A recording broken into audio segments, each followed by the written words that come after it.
Discontent is brewing on Capitol Hill after closed-door Senate briefings on President Donald Trump's aggressive moves in Venezuela and renewed rhetoric on acquiring Greenland. Lawmakers were briefed following the U.S. seizure of Venezuelan oil tankers and the dramatic capture of President Nicolas Maduro, actions that have raised fresh questions about executive power, military escalation, and America's alliances. This is an insane plan. They are talking about stealing the Venezuelan oil at gunpoint for a period of time undefined as leverage to micromanage the country. Democrats emerged from the classified briefing, warning the administration has no clear endgame. They say officials failed to explain how long U.S. forces would remain involved, how much it would cost, or what limits would govern American control over Venezuela's oil, the world's largest proven crude reserves.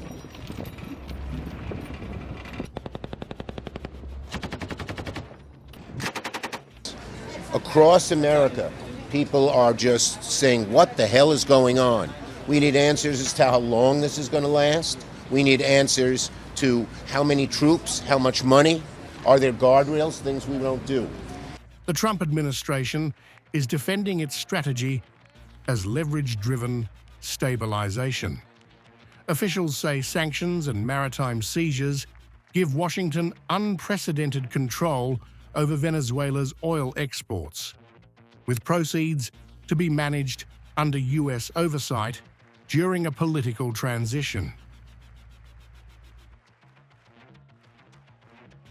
We are going to take between 30 and 50 million barrels of oil. We're going to sell it in the marketplace at market rates, not at the discounts Venezuela was getting. That money will then be handled in such a way that we will control how it is dispersed in a way that benefits the Venezuelan people. International concern is also mounting. The United Nations has cautioned against escalation, stressing that enforcement actions at sea must comply with international law, and warning against further destabilization. And we would want to see avoidance of any further escalation. At the same time, Trump's comments about acquiring Greenland, including not ruling out military force, have opened rare cracks among Republicans who fear lasting damage to NATO and U.S. credibility.